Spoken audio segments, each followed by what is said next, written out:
A black man in his 70s stepped into Chicago's most luxurious hotel, wearing a tailored charcoal suit and carrying nothing but quiet confidence and a sleek black Amex card. No entourage, no pretense, just grace. But within minutes, that dignity was met not with respect, but ridicule. A receptionist laughed, actually laughed, at his black card, accusing him loudly of trying to use a prepaid card at the Avalon Grand. She had no idea that in exactly 7 minutes, he would make one phone call that would cancel a $3.4 billion deal and cause Wall Street to panic. What happened next would expose a systemic rot no one wanted to face and ignite a movement no one saw coming. Stay with me. This is the story of how they laughed at the wrong man. Before we begin, comment where in the world you're watching from, and if this story moves you, hit that subscribe button, because this is one you won't forget. It started, like many stories of subtle destruction, with the illusion of calm. The Chicago winter had rolled in heavy that week, steel skies cutting wind, snow like powdered glass dancing through the streets. It was the kind of cold that seeped through your coat, through your gloves, into your bones. The Avalon Grand stood tall against it, all sleek lines and polished glass, a monument to elite comfort and unapologetic wealth. Inside, the lobby was warm, glowing, bustling with staff trained to smile just wide enough and say just enough, but only to the right kind of guests. Elijah Rowe wasn't new to this world. 72 years old, silver hair cropped close, goatee trimmed to perfection, and a walk that said he had spent a lifetime moving through rooms where he didn't belong until he did. The doorman, a young man named Thomas, hesitated only a second too long before opening the door. It was subtle, most would miss it, but Elijah noticed. He always noticed. His thank you was soft but measured, and he slipped Thomas a $20 bill, not because of the delay, but because the young man looked like someone trying not to freeze while pretending to feel invisible. Elijah knew that feeling. Inside, his footsteps echoed across the marble floor, his leather shoes tapping a rhythm that interrupted the low murmurs and champagne laughter of Chicago's elite. As he passed, a woman in a fur coat clutched her purse tighter. A man in a business suit raised an eyebrow, scanning Elijah's clothes like a barcode, trying to categorize him. The receptionist, Samantha Keller, was mid-30s, blonde hair pulled into a tight ponytail, and eyes that did not soften when they met his. "Welcome to the Avalon Grand," she said, smile rehearsed but not offered freely. "Reservation?" Elijah nodded. "Rowe. Elijah Rowe." She typed without looking up. "ID and credit card, please." He handed over his driver's license and his card, a solid black metal Amex Centurion, glinting under the chandelier light. She took them, looked at the license, then held the card up, squinting slightly as though examining a forgery. Then the smirk. The tightening of her lips, the condescension leaking from the corners of her mouth. "Is this real?" she asked, loud enough for 2 businessmen nearby to look over. "Sir, we require real cards for this hotel. We don't accept prepaid cards." Someone at the next counter snorted, not even bothering to hide it. From the corner of the lobby, Chloe Richardson, a new intern, just 23, fresh out of hospitality school, winced. She wasn't supposed to interfere. She was still learning, still shadowing, still invisible. But something about the way Samantha said it made Chloe's skin crawl. Elijah's face didn't change. He'd heard worse. Much worse. But even so, the sting of humiliation, public and unwarranted, sank under his skin like the wind outside. "That is indeed my card," he said calmly. "You're welcome to run it." Samantha's smile didn't move. "Let me get the manager." She walked away, leaving the card on the counter like it might infect the surface. The manager, Philip Danvers, emerged from the back with a corporate smile and the demeanor of a man who had made a career out of talking down. "Is there a problem here?" he asked, not looking at Elijah but at Samantha. "This gentleman is trying to check in with this card," she said, lifting it like it was a counterfeit bill. Philip turned to Elijah, eyes cool and condescending. "Sir, the Avalon Grand is a premium establishment. Perhaps you'd be more comfortable at one of our sister properties downtown. I'd be happy to assist." It wasn't what he said. It was how he said it. Elijah stood still, the air thick around him. He took back his ID and his card, pausing just a second longer than necessary. A breath. A moment of decision. "I understand," he said. And then he stepped aside. No fight. No raised voice. No scene. Just silence. But that silence had power. From a corner of the lobby, Chloe's phone buzzed. Breaking news alert. She glanced down, froze. Her jaw slackened. She looked up at the man who'd just been told he wasn't welcome. Elijah Rowe pulls out of $3.4 billion deal with Warren and Blake. Her head snapped up. She looked again at the man in the vintage wool coat, standing by the window, phone pressed to his ear. Just before the chaos began. Because 20 blocks away, in a glass tower, the trading floor of Warren and Blake Investments was imploding. Elijah had called James, his right hand, and said just one sentence: "Cancel the Rowe W&B deal. Effective immediately." No explanation. No negotiation. Just a surgical strike. And just like that, screens turned red. Phones rang off the hook. Analysts shouted. Billions evaporated. And in the Avalon Grand, Samantha's face turned white. Philip stuttered something, reaching for his phone. Chloe stood frozen, her screen now flashing article after article. Elijah Rowe, the man they mocked, had moved the markets. Elijah walked back toward the exit, paused only once, to press a $100 bill into Thomas's hand. Stay warm, he said gently. Will you be needing your car, sir? Thomas asked. No, Elijah replied, slipping on leather gloves. I think I'll walk. He stepped into the snow, the door closing behind him with a soft hiss, leaving behind a lobby full of people who would spend the next few hours, and maybe the rest of their careers, trying to understand just who he was. Chloe would become obsessed. Samantha would never forget the sound of her own voice saying, "Is this real?" And the world was just beginning to learn that Elijah Rowe didn't need their permission to be powerful. He'd simply chosen, until now, not to show them. But they'd made the mistake of laughing. And they would learn, painfully, that some people have the power not to raise their voice, but to remove the floor beneath yours with a whisper. Elijah Rowe walked through the swirling snow like it was parting for him.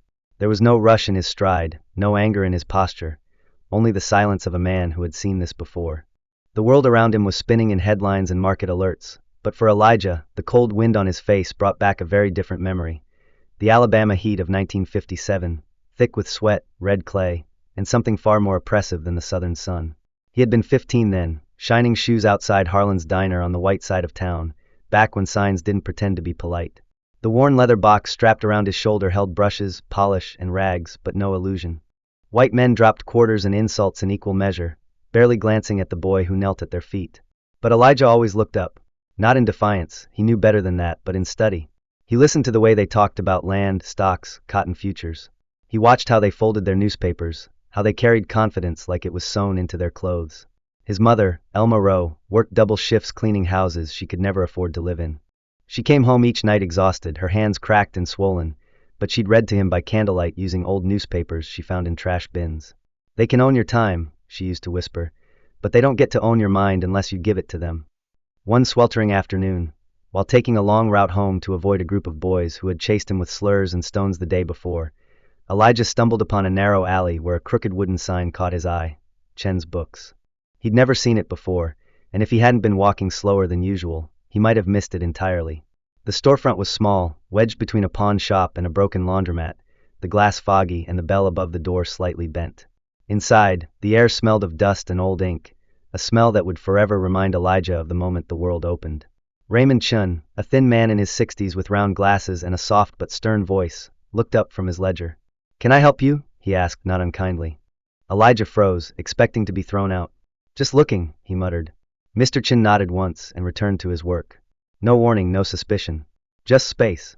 Elijah wandered between the aisles for nearly an hour, his fingers grazing spines like they were secrets. He didn't know what he was searching for until he found it. A thick, blue book titled Fundamentals of Financial Systems. The edges were frayed, and the author's name was half-faded, but the diagrams inside, the equations, the maps of flow between institutions, spoke a language he didn't yet understand but deeply wanted to. As he went to put it back, the voice came again. "You like that one?" Elijah hesitated. "Yes, sir. But I don't have money for it." Mr. Chun didn't move from his stool. "Take it. Come back when you've read it. Tell me what you learned." Elijah didn't understand the gift until much later. He returned the next week with handwritten notes on the first 3 chapters, nervous as if being tested. Mr. Chin listened, nodded occasionally, and asked questions, not as a teacher to a student, but as an equal. Every week for months, Elijah came back, not just for the books, but for the conversation. Chin taught him how systems work, how credit moves, how power doesn't always look like a badge or a bullet. Sometimes it's the fine print. Back in the present, Elijah stepped into his penthouse, high above the Gold Coast. The warmth hit his skin like a second layer of memory. He removed his coat, placed his gloves precisely in their tray, and looked out over the city. The glass walls offered a panoramic view of the lake, but tonight he didn't see water. He saw the echoes of 1,000 moments where people like him were told they didn't belong. He crossed the room and placed his wallet carefully on the entry table. That black card, so heavy in hand, so easily dismissed, sat untouched. The pain wasn't in the rejection. It was in the predictability of it. After 72 years, he knew exactly how the story went. What they never expected was that he knew how to rewrite it. The shelves along his walls weren't for show. Each book was read. Each artifact placed with intention. African masks from Ghana. Handwritten letters from Bayed Rustin. A vinyl of Coltrane's A Love Supreme still spun softly in the background, its saxophone curling through the apartment like smoke. On the coffee table, a framed photo of a younger Gloria Jackson holding a newborn. That baby, David, was now 34, founder of a fast-growing fintech company called TechSoil. Elijah had invested quietly, never letting his name touch the boardroom. David had refused money directly, and Elijah respected that. Pride ran thick through their bloodline. Gloria had once told him, "If he's going to make it, let him make it without your shadow." And so Elijah had remained in the background, guiding but never steering. But now that background was no longer safe. Warren and Blake had reached out to TechSoil. The timing was no accident. The hotel humiliation had barely settled before the predator firm began circling. They wanted revenge. Not through lawsuits. Not through press. Through acquisition. Elijah moved to his desk, where a secure terminal awaited. With a fingerprint scan and a passphrase only he knew, the screen lit up with data feeds, encrypted messages, internal filings. For the last 15 years, he'd quietly monitored WNB. Not because of paranoia, but because of patterns. They had a habit of acquiring minority-founded companies, ones building real solutions for underserved communities, stripping them of tech and discarding the teams. It was legal. It was clean. And it was deadly. He had seen it happen to 12 different founders he'd mentored in the past. Some of them never recovered. Tonight, a new folder had been added to the WNB acquisition pipeline. Elijah clicked it. TechOil Innovations. David's company. He stared at the screen, his face unmoved but his hands tightening slightly around the edge of the desk. They knew. Or they suspected. Either way, it meant the game was no longer played in silence. Across town, Gloria was texting him updates. Ava Johnson had resurfaced, a former director of venture investments who once worked under Elijah. She had left 5 years ago to start her own fund, focused exclusively on Black and brown founders. And she had intel. She knew what WNB was planning. And she wanted to help. Elijah replied with one word: meet. The system wasn't just laughing anymore. It was circling, hungry and threatened. They had laughed at his card. They would not laugh at his legacy. It began not with headlines, but with silence. The kind of silence that stretches between people when something unspoken has changed. In the penthouse above Chicago's glinting skyline, Elijah Rowe sat by the window without moving. The city pulsed beneath him, taxis honking, lights flickering through snowfall, sirens winding their way through the dark. But inside his home, it was still. Only the steady breath of John Coltrane playing from the antique record player moved the air, wrapping around the tension like a shroud. He had made the call. The $3.4 billion deal with Warren and Blake was gone. No boardroom, no debate, no PR statement. Just one sentence spoken into a secure line. Cancel the Rowe WNB merger, effective immediately. It wasn't rage that drove the decision. It was clarity. An old clarity, one that came from being laughed at one too many times by a world that mistook his silence for permission. In the days that followed, the ripple became a wave. Financial analysts scrambled to explain the sudden market drop. Think tanks speculated on Elijah's motivations. But the public didn't care about balance sheets. They cared about the story. An elderly Black billionaire humiliated at a luxury hotel, then turning around and collapsing one of the most anticipated corporate mergers of the year.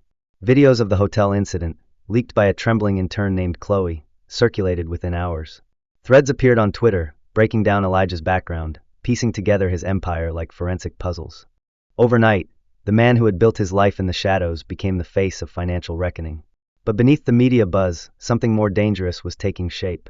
At Warren and Blake headquarters in Manhattan, CEO Gareth Blake's fury was a quiet, simmering thing, far more dangerous than shouting. He paced his office like a trapped animal, cold-eyed and calculating. To him, the humiliation at the hands of Elijah Rowe wasn't just personal, it was public. It wasn't just financial, it was narrative.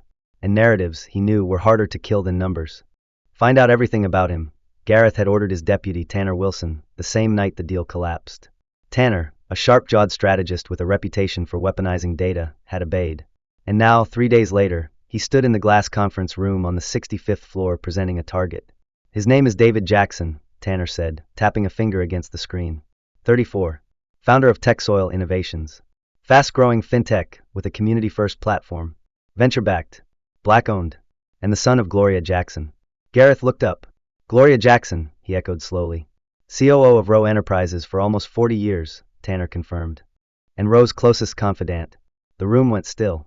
So, Gareth said finally, we don't strike the king. We strike the heir. Across the country, David Jackson was completely unaware of the boardroom in which his name had just become a strategy.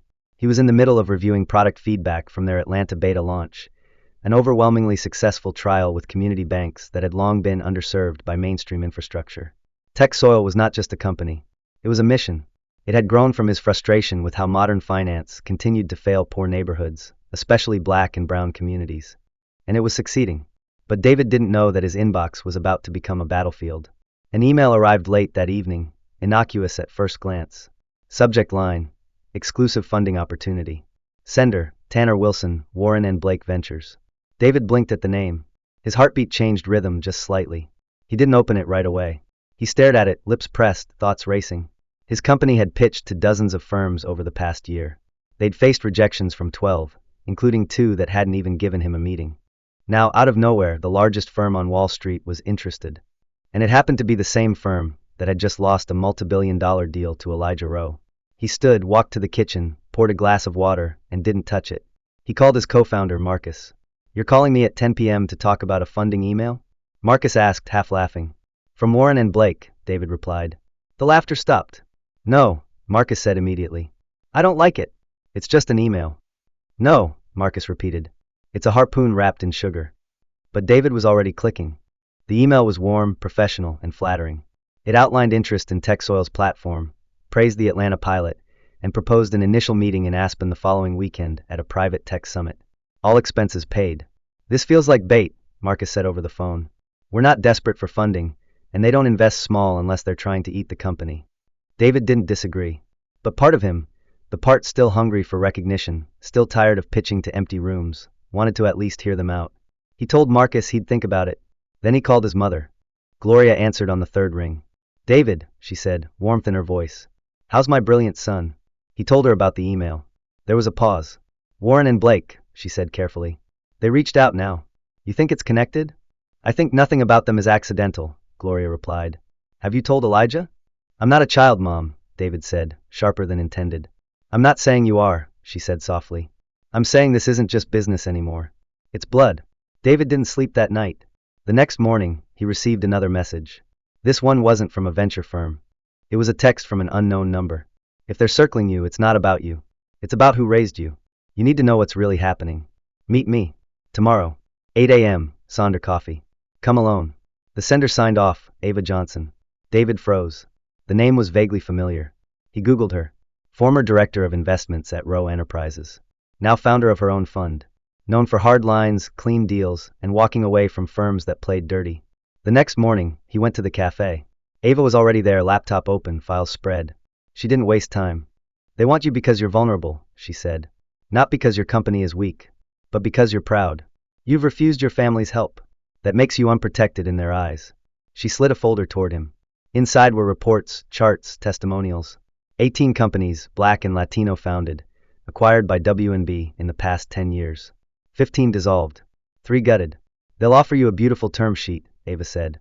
"And behind it, they'll write your name into their footnotes." David swallowed. "So what do I do?"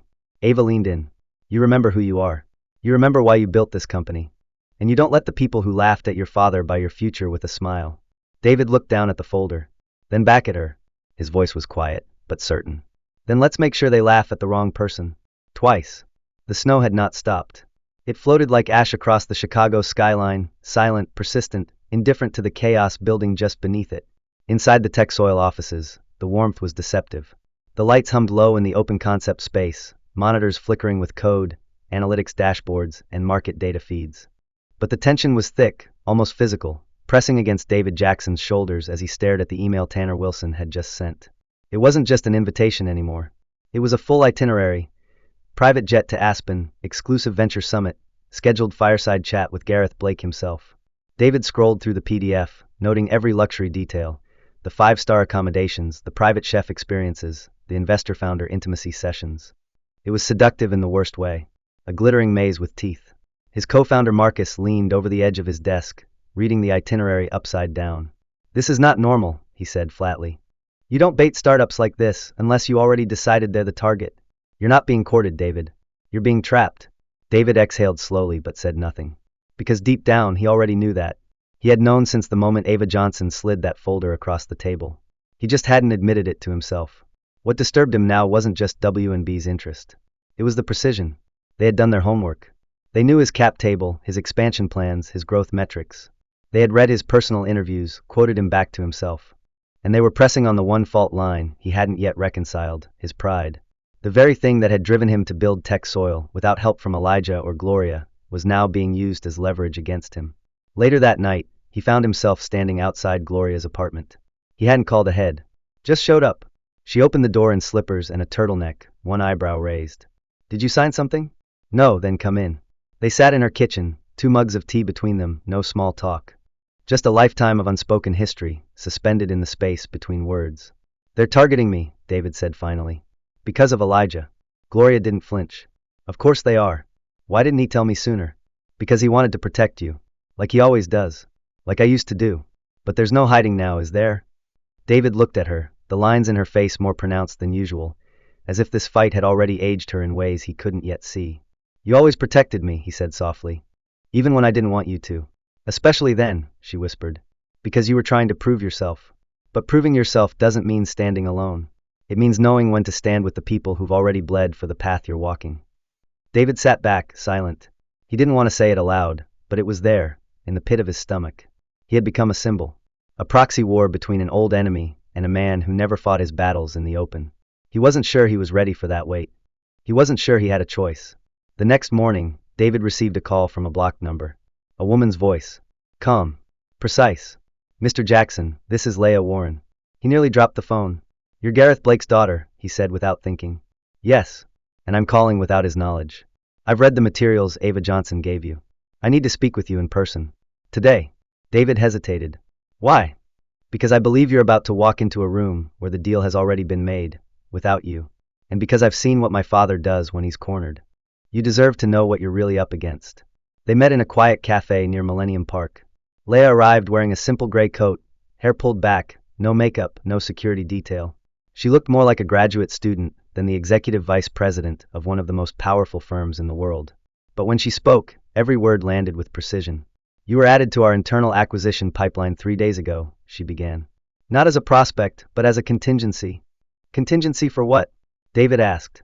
For the PR fallout from Elijah's cancellation, Leah said. The board is panicking. They're demanding a rebound. A redemption narrative. My father wants your company to be that narrative. Minority founder. Community banking. Disruptive tech. If they can claim you, they think they can reframe the story. Claim me, David repeated bitterly. Like a trophy. Exactly. Leah pulled out a flash drive. This has copies of internal memos, term sheet drafts, and strategy documents outlining how they intend to manage your post-acquisition narrative. You're not just a founder to them. You're a talking point. David stared at the drive but didn't take it. Why are you doing this? Leah looked him in the eye. Because I don't want to inherit a company built on stolen futures. And because my father doesn't lose gracefully. He retaliates. I think you're next. Unless you make a choice. That night, David opened the documents on the drive. They were meticulous, brutal in their efficiency. Language about IP consolidation, executive redundancy, platform segmentation. It was all there, the extraction plan. The strategy to gut his company, rebrand the tech, and discard the mission. His mission. He closed the file and sat in the dark, heart racing. The silence didn't feel like peace anymore. It felt like pressure. The next day Elijah called. No small talk. Just, did you sign anything? David didn't answer right away. Not yet, he said finally. But I almost did. There was a pause. Then Elijah's voice, calm but unmistakably firm. Then we still have time. Elijah invited him to a meeting. Off the grid. Secure location. No press. No distractions. When David arrived, he found Gloria, Ava, Chloe, and Leah already seated. The air was tense but focused. Elijah stood at the head of the table, no longer the man walking alone in the snow, but the strategist stepping into his final act. This isn't just about saving your company, Elijah began. It's about disrupting a system that's counted on our silence for too long. They laughed at us, David. But now we show them what happens when we stop being quiet. And in that room, under the hum of shielded lights and encrypted screens, the plan began to take shape. Not just defense, counteroffense, exposure, alliances, funding alternatives, a new kind of venture model, and a name. Project Soil. Because what they were building wasn't just a protection, it was a foundation. And foundations grow. David leaned forward, every hesitation burning away. The battle had arrived. And this time, he wasn't walking into it alone. The plane touched down in Aspen under a pale sky, clouds heavy with snow, and the kind of cold that didn't just settle on your skin. It found the spaces between your thoughts. David Jackson stepped off the private jet arranged by Warren and Blake with a duffel bag slung over one shoulder and tension clenched tightly in his jaw. He had packed light, but not because he intended to stay light.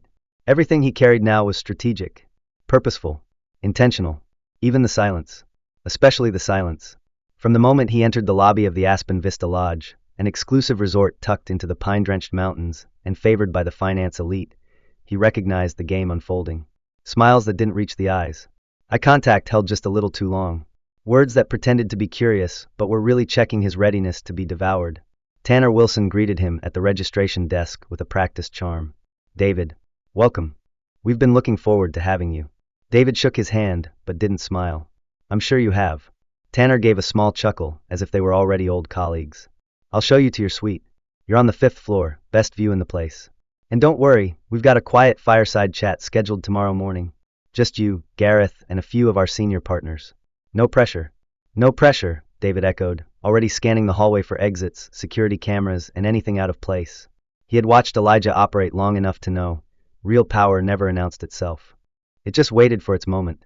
The suite was elegant, understated, neutral grays and pine woods, a fireplace already lit, and a welcome basket filled with champagne, truffles, and a handwritten note from Gareth Blake himself. "Looking forward to building something extraordinary with you." David tossed the note aside and opened his laptop. He didn't touch the champagne. Instead, he opened the encrypted drive Ava had given him and reread the internal memos. Every word now had a heartbeat. They had planned his onboarding, his eventual removal, and the tech extraction in clinical detail. Every slide deck had a future without him in it. Later that night, he received a text from a restricted number. It said only 3 words, "Don't sign anything." The sender's initial was simply L. He didn't need to guess. Leia was watching. From where, he didn't know.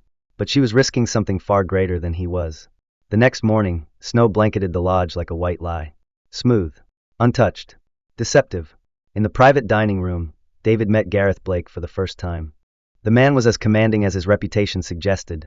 Tall, clean-shaven, with steel blue eyes and a voice smooth from decades of boardrooms and backroom deals. "David," he said, extending his hand, "you are precisely what this industry needs. I'm guessing you don't say that to everyone." "No," Gareth replied with a grin. "Only the ones I intend to build with." Over breakfast, Gareth praised TechSoil's mission. He spoke eloquently about community development, financial inclusion, equitable growth. He asked David about his childhood, his education, his vision. But David noticed what he didn't ask. He never once mentioned Elijah. It was as if the man who had detonated their merger didn't exist in this version of the conversation. "We want to empower you," Gareth said finally, "to scale your impact. WNB isn't just about capital. We're about legacy." "I care about legacy," David replied evenly. "That's why I've turned down 12 other firms. Most of them offered more money than you probably will." "That's because they didn't see your potential," Gareth said smoothly. "We do. Which is why we've prepared a special offer." Tanner appeared beside him, a leather portfolio in hand. He laid the term sheet on the table like it was sacred text. David didn't touch it immediately. He watched their faces instead. Calm. Confident. Too confident. He opened the folder slowly, eyes scanning. 50 million. Equity stake. 3-year lockup. Minimal board oversight. But the real detail, buried in legalese halfway down, was in the licensing rights. Derivative use. IP retention. Technology migration clauses. It was everything Ava had warned him about. And then some. "I'll have my legal team review it," David said quietly. Gareth smiled. "Of course. But just between us, this is a legacy-making deal." Later that night, David returned to his suite. He didn't feel victorious. He felt hunted. The air was too quiet. His phone buzzed again. This time, no message. Just a ping. He opened the door slowly. No one was there. But on the floor lay a small black USB. No note. Just the drive. David hesitated, then plugged it into his laptop. There was one folder. Inside, a video file and a PDF. He clicked play. The footage was grainy but clear. It showed Gareth and Tanner seated at a private table, before David had arrived. Their voices were low, but the mic had caught everything. "Don't mention the IP extraction," Gareth said. "Just focus on the founder-friendly language. By the time he figures it out, it'll be too late." "We'll run the standard 18-month clause," Tanner replied. "Same as always. Another acquisition. Another cleanup. And a message to Elijah Rowe," Gareth said with a smirk. "You embarrass us in public, we dismantle your future in private." David froze. His hands clenched the edge of the table. They weren't just coming for his company. They were using him to punish Elijah. The document was worse. It outlined 18 previous acquisitions, each one following the same pattern. Founder praise, generous offer, acquisition, IP absorption, founder removal. The system wasn't broken. It was designed. At 5 a.m., David packed his bag. He sent one email to Tanner. Thank you for the opportunity. I've decided to decline. No explanation. No emotion. Just the full stop of a man who had just seen the trapdoor and stepped aside. At 7 a.m., his plane lifted off the snowy runway. He didn't look back. Back in Chicago, Elijah was waiting at the hangar, dressed in a camel overcoat, hands behind his back. As David descended the steps, Elijah asked only one question. Did you sign anything? No, David said. Elijah exhaled, the only sign of relief. Then we still have time. The two men stepped into the black sedan, windows tinted, the world outside already shifting around them. The next battle had arrived. Not one of markets or valuations, but of narratives. Of ownership. Of legacy. And for the first time, David understood. This wasn't just about building a company. It was about protecting the soil beneath it. The seed had been planted. Now it was time to grow something they couldn't buy. Something they couldn't break. Something they never saw coming. The morning after David's return from Aspen began not with coffee or news, but with encrypted messages flying across a secure digital thread. Ava Johnson was the first to respond to his late-night email, confirming that the video and document had been successfully extracted and backed up across 5 servers in 3 different jurisdictions. Chloe Richardson, working from her small apartment-turned-war room, was already crafting the first anonymous blog post scheduled to go live within 24 hours. She had seen the video. Her hands had trembled as she transcribed every word Gareth Blake and Tanner Wilson had said into captions. There was no longer any doubt about the pattern. No ambiguity about the intent. What they were exposing wasn't just a bad actor. It was a business model, one that fed on overlooked founders and extracted not just innovation but identity. And for the first time, Chloe understood the full scope of the fight. She'd walked into the night, she witnessed Elijah's humiliation in the Avalon Grand Lobby. Gloria, meanwhile, had been preparing logistics. Since the Aspen Summit, she had activated her full operational playbook, legal, strategic, digital. Calls were made. Meetings were scheduled. A secure location had been booked under a shell company where the core group could convene in person without interference. When David arrived at the office that morning, his team at TechSoil was already buzzing. Not about the product, not about new feature rollouts, but about the sudden wave of attention online. Someone had leaked that TechSoil had turned down a major investment from Warren and Blake. The anonymous blog post, titled "The Billionaire You Tried to Gut," had gone live at midnight and was already picking up traction. It painted a chilling portrait of WNB's history, connecting the dots between acquisitions and quiet company deaths. While names had been redacted, anyone who knew the space could follow the trail. Was this you? Marcus asked, standing at David's door with his phone in hand. I thought we weren't going public yet. It wasn't me, David said. But I know who it was. And I trust her. They're going to retaliate. They already tried. That afternoon, the core group met again. This time in a dimly lit secure conference room deep inside an unmarked floor of a downtown office building. The windows were blacked out, the air recycled, and the walls soundproofed. Around the table sat Elijah, Gloria, Ava, David, Chloe, and, arriving 10 minutes late, wearing a gray coat and dark sunglasses, Leah Warren. She removed them without ceremony and placed a flash drive on the table. I've copied every acquisition deal from the past 7 years, she said. Everything the public hasn't seen. No one asked how she'd gotten it. They all understood the risk. We have enough for a formal investigation, Ava said. If we move carefully. Carefully, Elijah echoed, his tone neutral. That's what we've always done. Quiet investments. Quiet corrections. Quiet resistance. And yet here we are. Still being hunted. His voice didn't rise. It never needed to.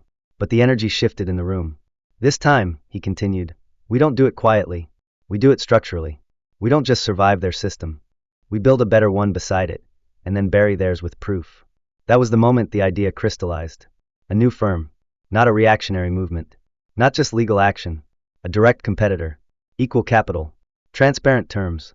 A platform to fund and protect companies like TechSoil before they reached desperation. An investment engine designed not just to resist predation, but to reverse it. Project Soil, David said aloud, the words settling like seed into the center of the table. It's not just TechSoil anymore. It's the entire field we need to fertilize. Over the next 6 hours, they built the scaffolding. Elijah would leverage his silent capital reserves, estimated over $600 million, through blind trusts. Ava would open her full network of black and brown-led VC firms, several of which had been waiting for a chance to join forces against the dominant gatekeepers. Chloe would expand her reporting platform to document the evolution of the project, providing transparency and narrative power.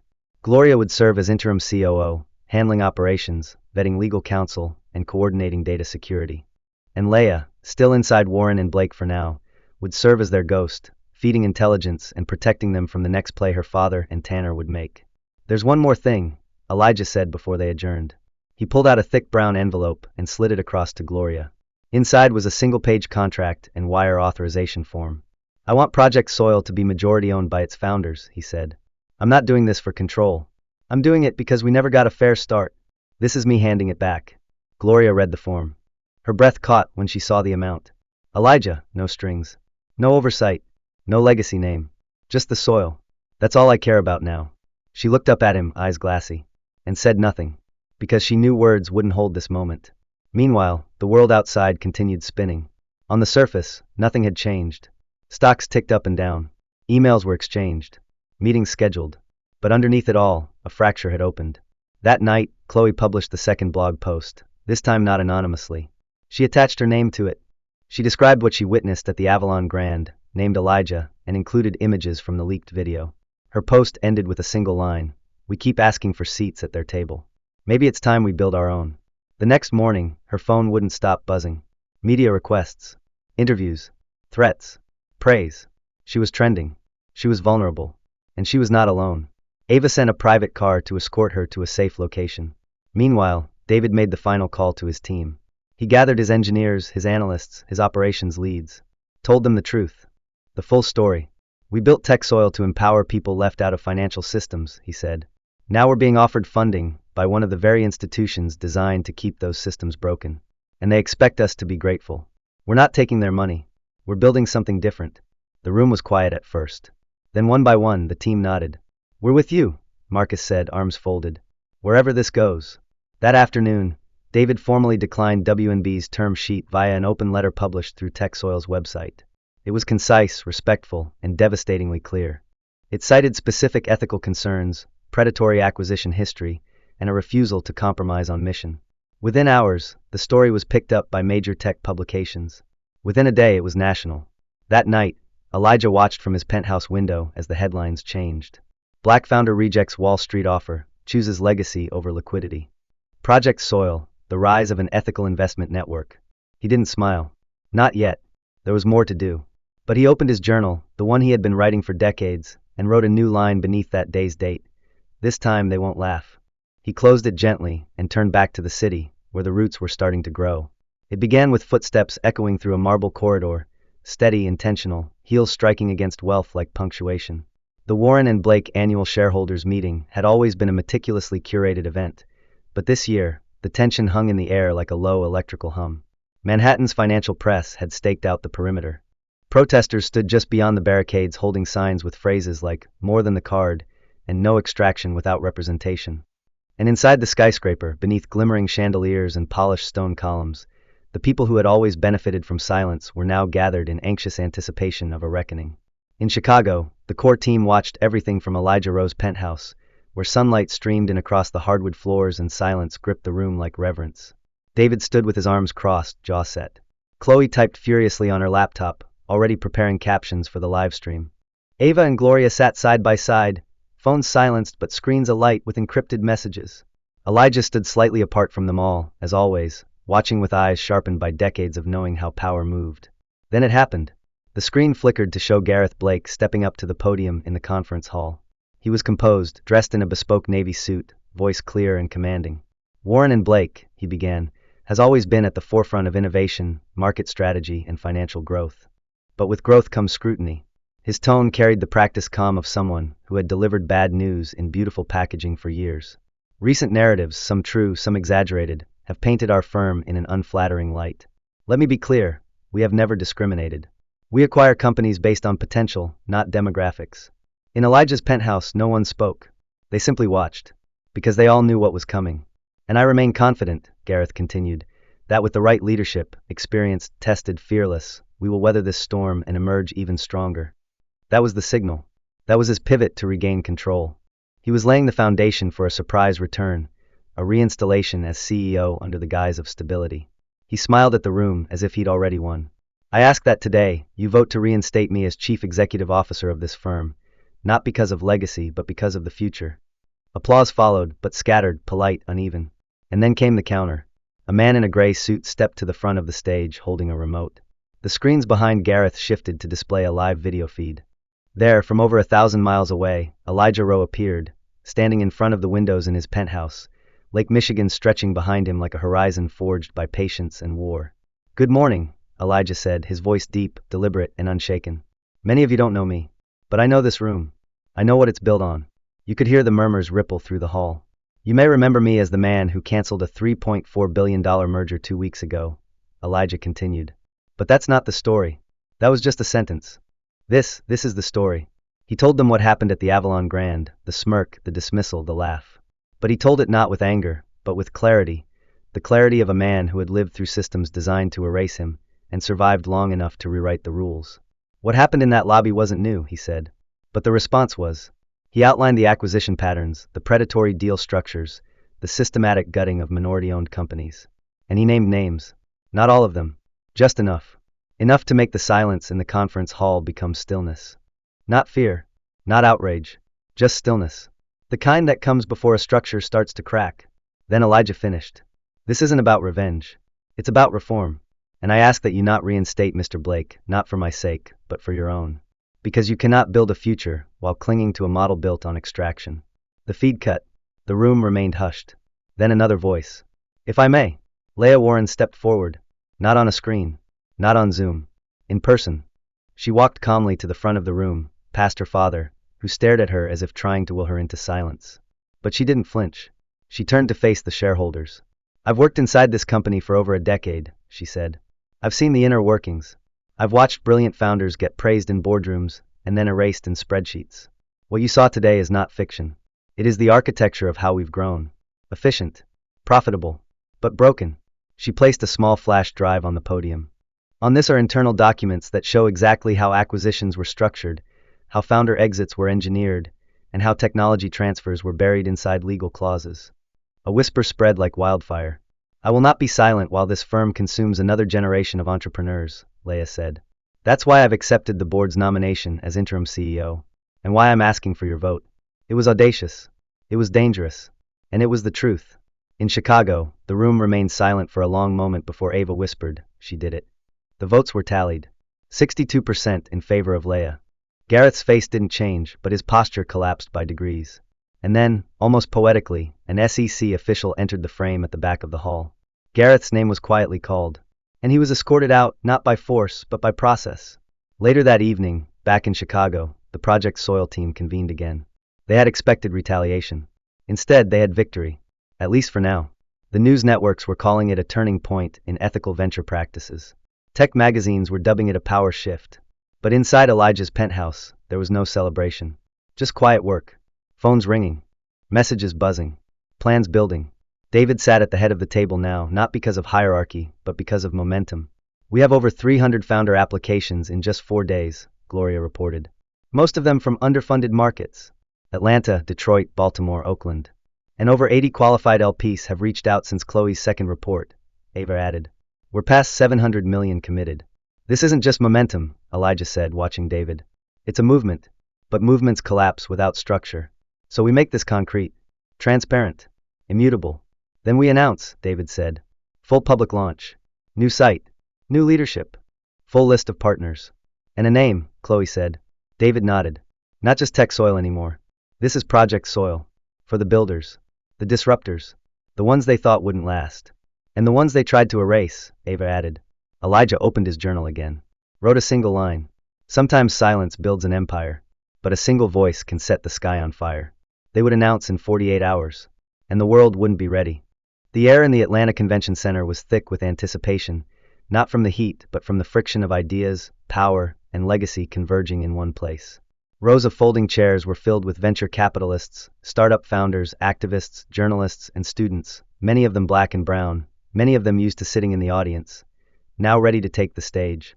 The summit had been scheduled months before as a routine gathering for minority tech founders.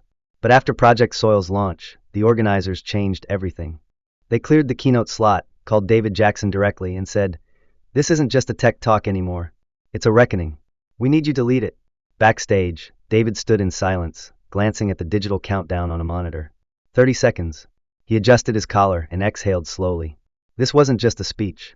It was the culmination of a battle that began with a smirk at a hotel counter and had escalated into one of the most public corporate upheavals in decades. He didn't prepare slides. He didn't carry notes. His voice would be the only thing between the crowd and the weight of what they needed to hear.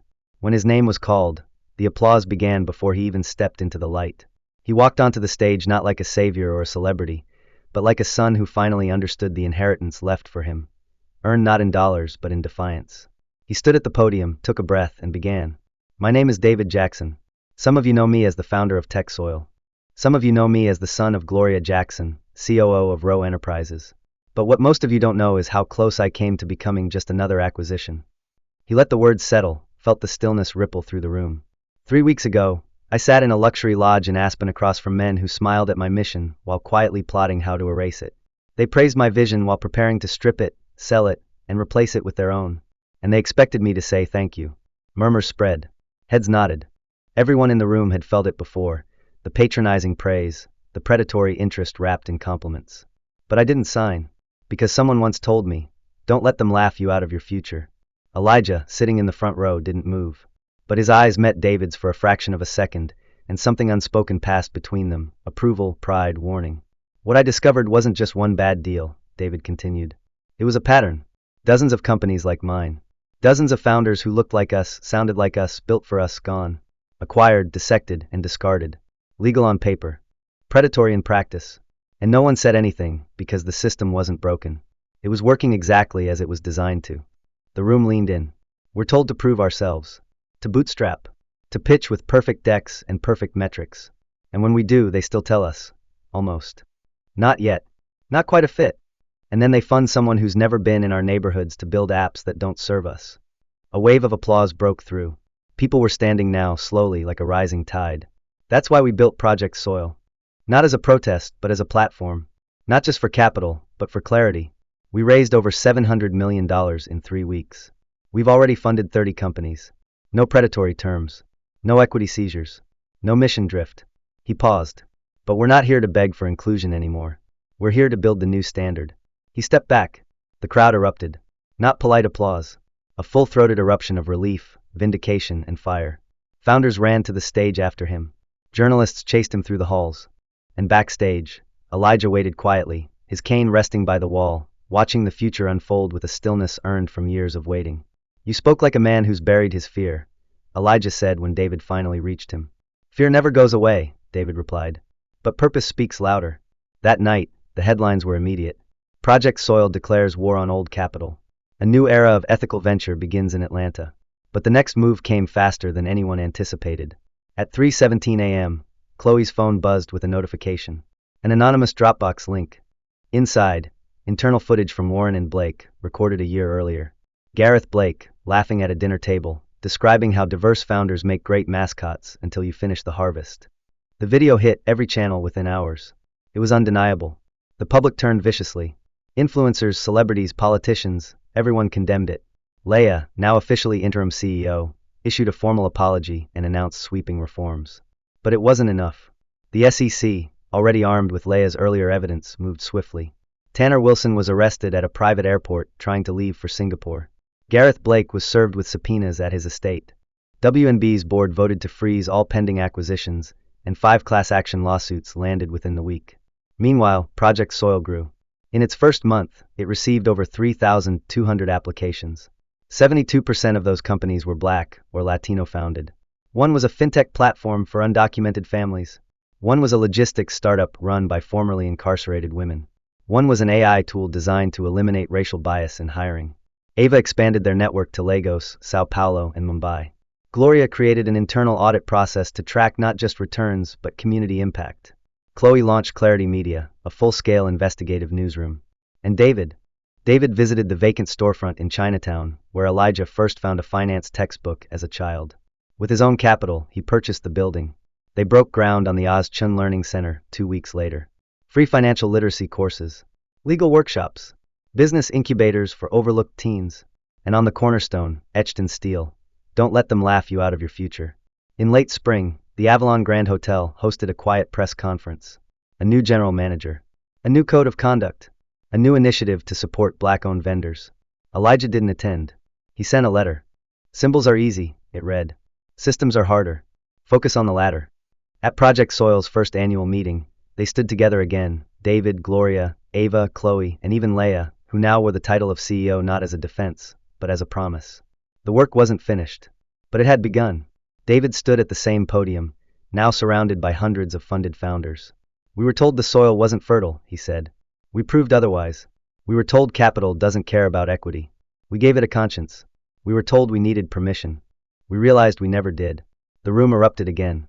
But Elijah, sitting in the shadows, didn't clap. He opened his journal, the one that now rested in a glass case when not in his hands, and wrote his final line.